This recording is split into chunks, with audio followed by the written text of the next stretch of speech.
ఒక ఊరిలో రంగయ్య అనే ఆసామి ఉండేవాడు. అతను చాలా అమాయకుడు, పేదవాడు. ఒక్కోసారి రంగయ్యకి, అతని భార్యకి తినడానికి తిండి కూడా ఉండేది కాదు. దాంతో బాగా విసిగిపోయిన రంగయ్య ఎలాగైనా సరే బాగా డబ్బు సంపాదించాలని నిర్ణయించుకున్నాడు.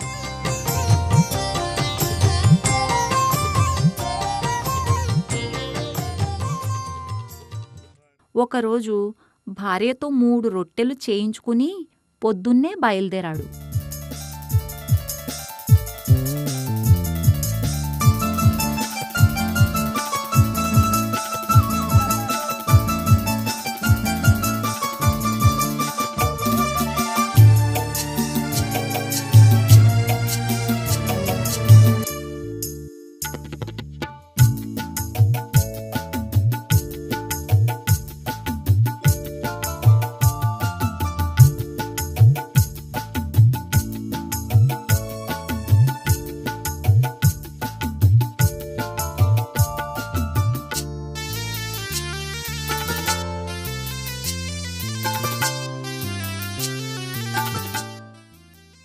అతడు అలా వెళుతూ వెళుతూ పక్కూరికి చేరుకున్నాడు.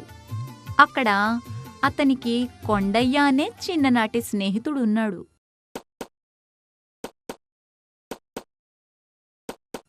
ఎవరు? నేనురా రంగయ్యని, తలుపు తీ. ఓ రంగయ్య, నువ్వా? బాగున్నావా? ఏంటి అకస్మాత్తుగా ఎలా వచ్చావు? ఎక్కడికి బయలుదేరావు? ఏం చెప్పమంటావురా?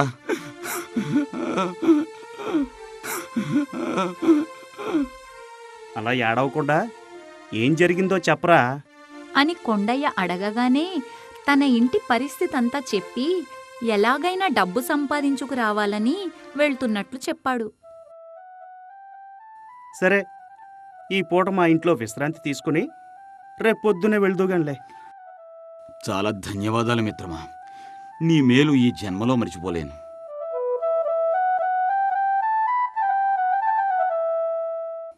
కానీ కొండయ్య రంగయ్య అనుకున్నంత మంచివాడు కాదు, టక్కరోడు. మనసులో ఒకటి పైకొకటి మాట్లాడుతుంటాడు. రంగయ్య ఆ రోజు రాత్రి అక్కడే పడుకుని పొద్దున్నే మళ్ళీ బయలుదేరాడు.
కొండలు, వాగులు, గుట్టలు, అడవులు ఒక్కొక్కటే దాటుకుంటూ వెళ్ళిపోయాడు.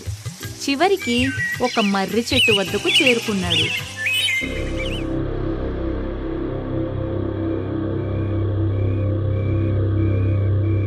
రంగయ్య చాలా దూరం నడిచాడు కదా, దాంతో బాగా ఆకలేసాగింది. ఇక ఆ రాత్రికి అక్కడే తిని పడుకుందామని నిర్ణయించుకున్నాడు. అయితే ఆ మర్రి చెట్టు మీద ఎప్పటినుంచో 3 పిల్ల దయ్యాలు నివసిస్తున్నాయి. అవి చాలా పిరికివి కూడా.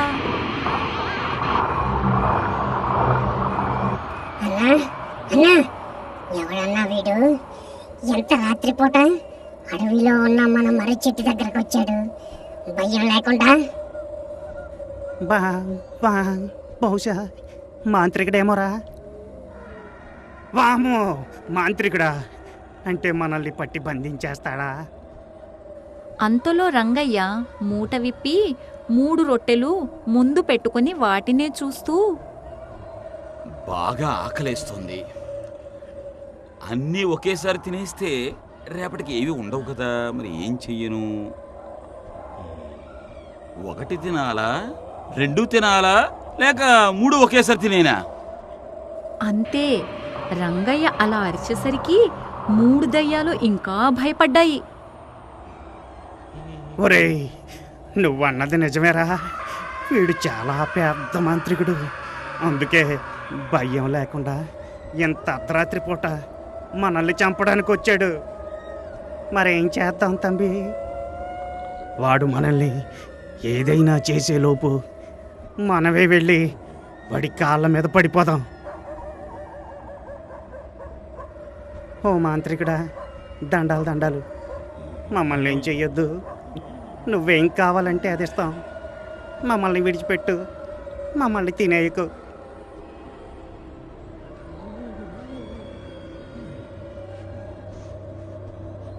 హా? ఇవి నన్ను మాంత్రికుడినని అనుకుంటున్నట్టున్నాయి. నేను మాంత్రికుడిని కాదని తెలిస్తే నన్ను పీక్కు తింటాయి. అమ్మో, అలాగే నటించి వీటిని బెదరగొడితే సరి. సరే సరే, మిమ్మల్ని బంధించేస్తున్నానని మీకెలా తెలిసింది?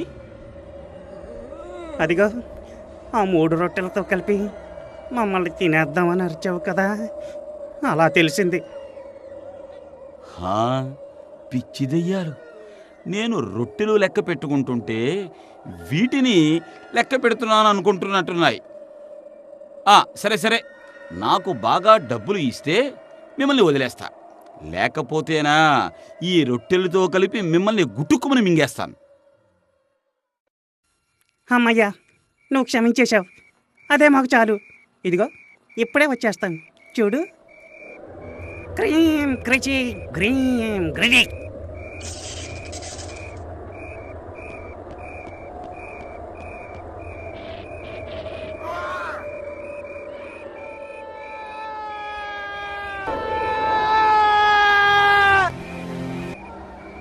బల్ బలి భటక్ బలా బలి భూంభట్ భూంభట్.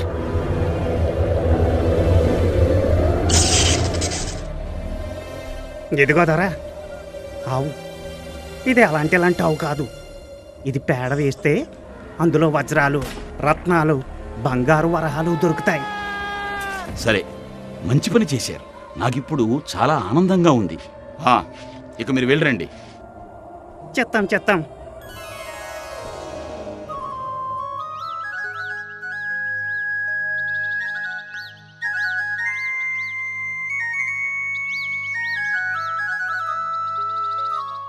అలా దయ్యాలు ఇచ్చిన ఆవును తీసుకుని రంగయ్య తిరిగి వాగులు, వంకలు, కొండలు దాటుకుని చీకటి పడే సమయానికి తన స్నేహితుడు కొండయ్య ఇంటికి చేరుకున్నాడు.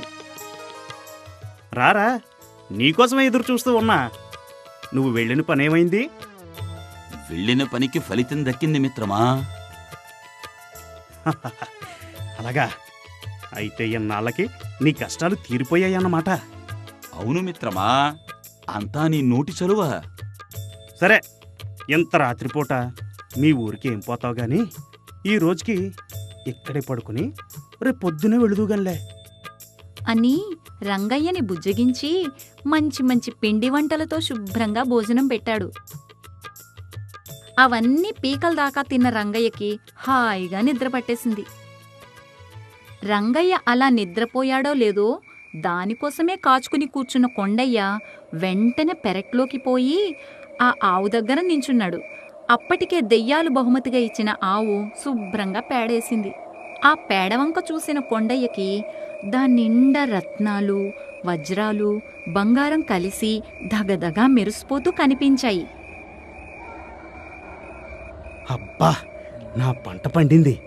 వీడు అడవిలోకి పోయి ఈ బంగారు ఆవుని తీసుకొచ్చాడు.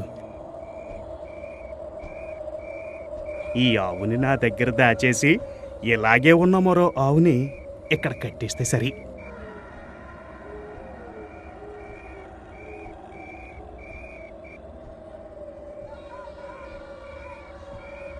వెంటనే కొండయ్య దాన్ని తీసుకుపోయి ఎవ్వరికీ కనపడకుండా దాచిపెట్టి అచ్చం అలాగే ఉన్న మరొక ఆవును తీసుకువచ్చి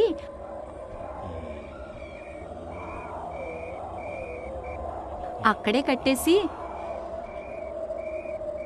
ఏమీ ఎరుగని అమాయకుళ్ళా నిద్రపోయాడు.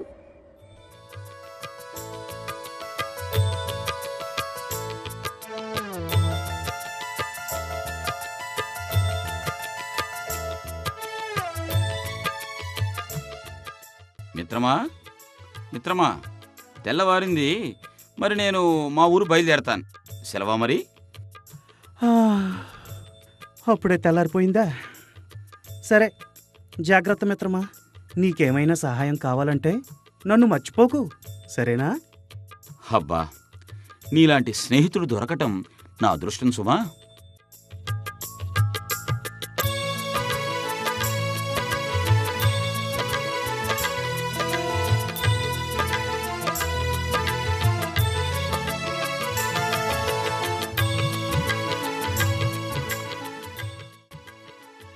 ఆ తరువాత రంగయ్య ఆవుతో సహా తన ఇంటికి చేరుకున్నాడు. వెంటనే తన భార్యని పిలిచి, ఏమేవ్, నేను ఒక ఆవును తెచ్చాను చూడు. ఇది మామూలావు కాదు. ఇది పేడ వేస్తే దాని నిండా రత్నాలు, వజ్రాలు, బంగారం ఉంటాయి తెలుసా. దీనిని బాగా మేత వేసి మేపు, ఇక మన కష్టాలు తీరినట్టే. ఆహా, ఎంత మంచి ఆవు! అయితే ఇక మన కష్టాలన్నీ తీరినట్టే అన్నమాట. ఆమె దానికి బాగా పచ్చగడ్డి వేసింది. ఆవు శుభ్రంగా తిని మర్నాడు పేడ వేసింది. రంగయ్య, అతని భార్య సంతోషంగా ఆవు దగ్గరికి చేరారు. రంగయ్య గబగబా పేడంతా వెతికాడు. అది దయ్యాలు బహుమతిగా ఇచ్చిన అసలు ఆవు కాదు కదా.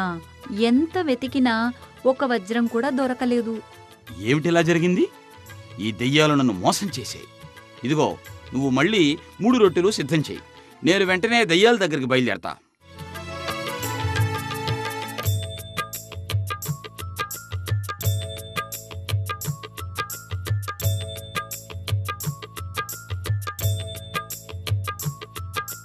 వెంటనే రంగయ్య మళ్ళీ 3 రొట్టెలు కట్టించుకుని కొండలు, వాగులు, వంకలు, అడవులు ఒక్కొక్కటే దాటుకుంటూ అర్ధరాత్రి అయ్యేసరికి మళ్ళా ఆ మర్రి చెట్టు కిందకి చేరుకున్నాడు.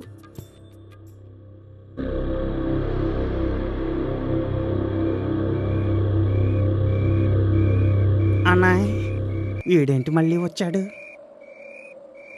అమ్మో, మళ్ళీ రొట్టెలు తీసి ఏవో మంత్రాలు చదువుతున్నాడు.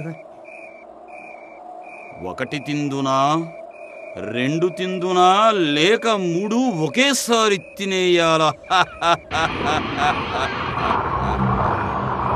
దొరా, ఆగు దొరా, ఆగు.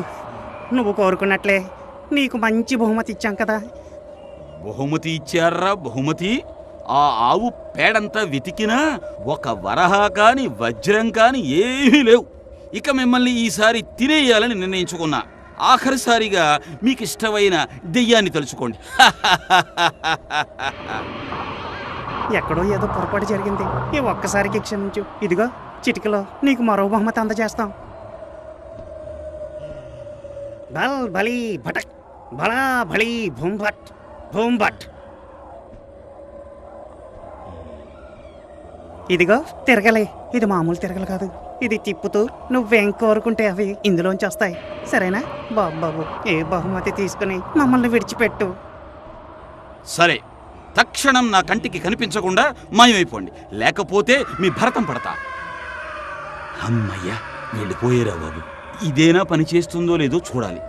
ఈసారైనా నా కష్టాలు తీరుతాయని ఆశిస్తా.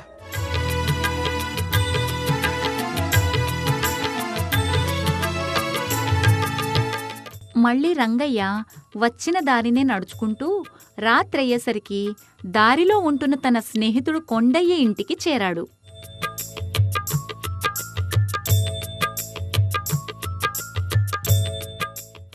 రంగయ్య రా. ఏంటి మళ్ళీ వచ్చో? ఏం చెప్పమంటావు మిత్రమా? పోయినసారి నీకు చెప్పలేదు గాని ఆ ఆవుని నాకు దెయ్యాలు బహుమతిగా ఇచ్చాయి. అది మామూలు ఆవు కాదు. పేడ వేస్తే రత్నాలు, వజ్రాలు ఉంటాయని చెప్పాయి. తీరా ఇంటికి పోయి చూస్తే పేడ తప్ప ఏమీ మిగలలేదు. అలాగా అయితే దెయ్యాలు నిన్ను మోసం చేసి మామూలు ఆవుని ఇచ్చేసుంటాయి అంతే కదా? అంతే అంతే. అందుకే వాటిని ఈసారి బాగా బెదిరించి మరో బహుమతి తెచ్చుకున్నా. ఏమిటిది? ఇదిగో చూడు, ఇది మామూలు తిరగలి కాదు. దీన్ని తిప్పుతూ మనం ఏం కోరుకుంటే అది జరిగిపోతుందన్నమాట. అమ్మయ్యా, భలే మంచి బహుమతి తెచ్చుకున్నావు. సరే, హాయిగా భోంచేసి విశ్రాంతి తీసుకుని పొద్దున్నే మీ ఊరు బయలుదేరుదు గాని ముందులే.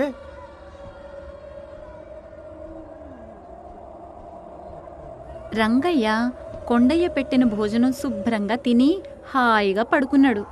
వాడికి కొండయ్యే అసలు దొంగ అని తెలీదు కదా మరి. రంగయ్య నిద్రపోగానే కొండయ్య వెంటనే లేచి ఆ తిరగల దగ్గరికి వెళ్ళి నాకు బంగారం కావాలి అని ఆ తిరగలిని తిప్పసాగాడు. అంతే, దాంట్లోంచి బంగారం రాసాగింది.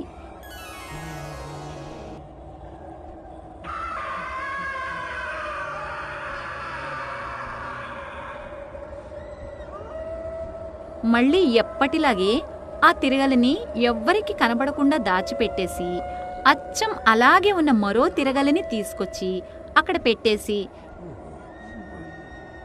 ఏమీ ఎరుగని అమాయకుడిలా నిద్రపోయాడు.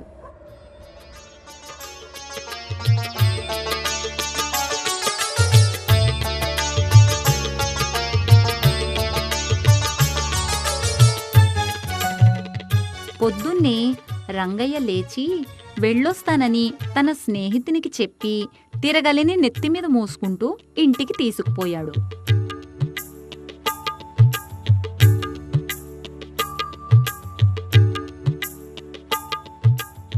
ఇంటికి తీసుకువెళ్ళాక భార్యాభర్తలిద్దరూ దాని ముందు కూర్చుని నాకు వజ్రాలు కావాలి, రత్నాలు కావాలి అని తిరగలిని తిప్పసాగారు. కాని అది దయ్యాలిచ్చిన అసలుది కాదు కదా. పాపం తిప్పి తిప్పి రంగయ్యకి చేతులు నొప్పి పెట్టాయి తప్ప పిసరంత రత్నం కూడా రాలేదు. అమ్మా, అబ్బా, ఈ తిరగలి తిప్పి తిప్పి నా చేతులు నొప్పి పెడుతున్నాయి. ఇంకా లాభం లేదు. ఆ దెయ్యాలు నన్ను మళ్ళీ మోసం చేసాయి. ఇక వాటి అంతు చూడాల్సిందే.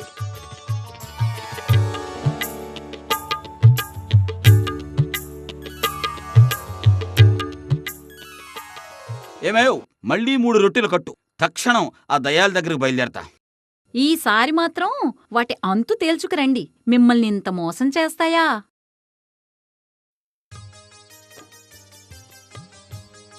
మళ్ళీ రొట్టెల మూటతో రంగయ్య నడుస్తూ నడుస్తూ అర్ధరాత్రి కల్లా తిరిగి ఆ మర్రి చెట్టు కిందకు చేరుకున్నాడు.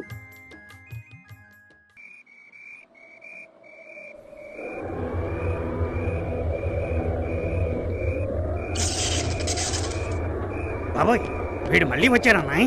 ఇదేంట్రా, వీడు మళ్ళా వస్తా ఉన్నాడు. మనల్ని హాయిగా బతికినిచ్చేటట్లు లేడే. అంత మన కర్మ అన్నాయ్.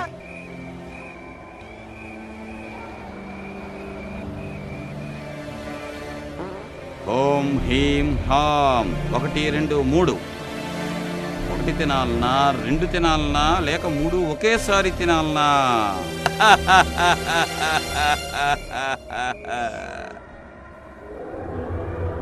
ఆగుదరా, ఆగు. నువ్వు అడిగిందల్లా ఇచ్చాం కదా, మళ్ళా ఎందుకు వచ్చావు? మీకు నేను వెర్రివాడిలా కనిపిస్తున్నాను కదూ. చూడండి మిమ్మల్ని ఏం చేస్తానో. ఆగాగు బాబు, నీకు పుణ్యం ఉంటుంది. జరిగిందేంటో చెప్పు. మీరిచ్చిన తిరగలి ఎంత తిప్పినా నా చేతులు నొప్పి పుట్టాయి కానీ ఏవీ రావడం లేదు. ఈసారి కానీ నన్ను మోసం చేశారో మిమ్మల్ని తినేయకుండా వదలను. అయితే ఒక్క నిమిషం, ఇప్పుడే చిటికలో వస్తా ఉండు. ఈసారి ఏం తీసుకువస్తాయో. ఇప్పుడైనా ఓ మంచి బహుమతి తీసుకొస్తే బాగుండు. బల్ బలి భటక్, బలా బలి భూంభట్ భూంభట్.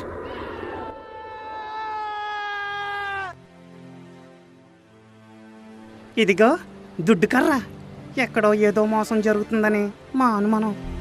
ఇది నీ మాట తప్ప ఎవరి మాట వినదు. నువ్వేం కోరుకుంటే తెచ్చిస్తుంది. దీన్ని తీసుకో.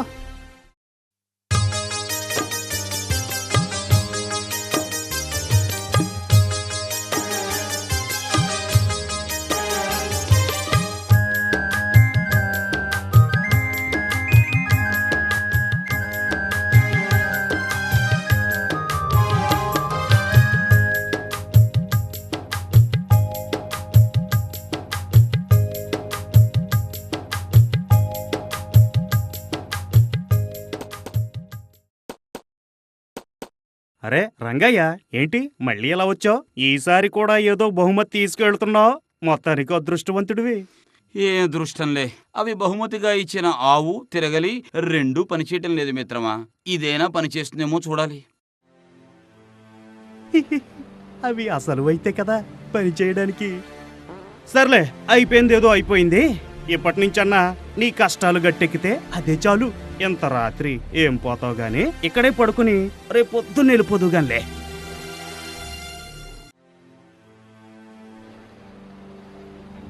కొండయ్య మోసగాడని రంగయ్యకు తెలియదు కదా. వాడు పెట్టినవన్నీ శుభ్రంగా తిని హాయిగా నిద్రపోయాడు. అందుకోసమే దొంగ నిద్ర నటిస్తున్న కొండయ్య వెంటనే లేచి దుడ్డుకర్ర వద్దకు వెళ్ళి ఇలా అన్నాడు. ఓ దుడ్డు కర్ర, నాకు వజ్రాలు కావాలి, రత్నాలు కావాలి, వెంటనే తీసుకురా. ఆ దుడ్డుకర్ర రంగయ్య మాట తప్ప ఎవరి మాట వినదు కదా. వెంటనే గాల్లోకి లేచి కొండయ్యని చితకబాదసాగింది. వామో వాయో అమ్మో నాయనో, వామో వాయో అమ్మో నాయనో, వామో వాయో అమ్మో నాయనో, అమ్మో నాయనో, రక్షించండి రక్షించండి బాబోయ్, కాపాడండి బాబోయ్. ఏమిటి? ఏం జరిగింది? ఏమిటి అరుపులు? నన్ను రక్షించు రంగయ్య, ఈ దుడ్డు కర్ర నన్ను చెత్త కొట్టేస్తుంది బాబోయ్.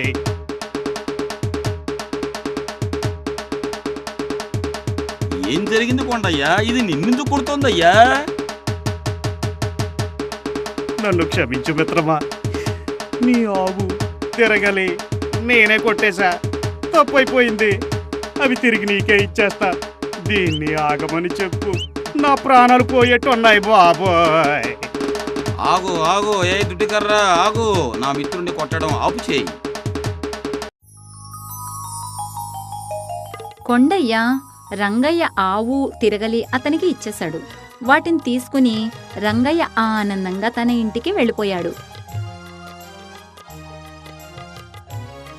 పిల్లలు, ఈ కథలోని నీతిని మరొక్కమారు చూద్దాం. రంగయ్య తెలివిగా తనకు వచ్చిన అపాయం నుంచి తప్పించుకుని ఉపాయంగా దయ్యాలతోనే తిరిగి బహుమతులు పొందాడు.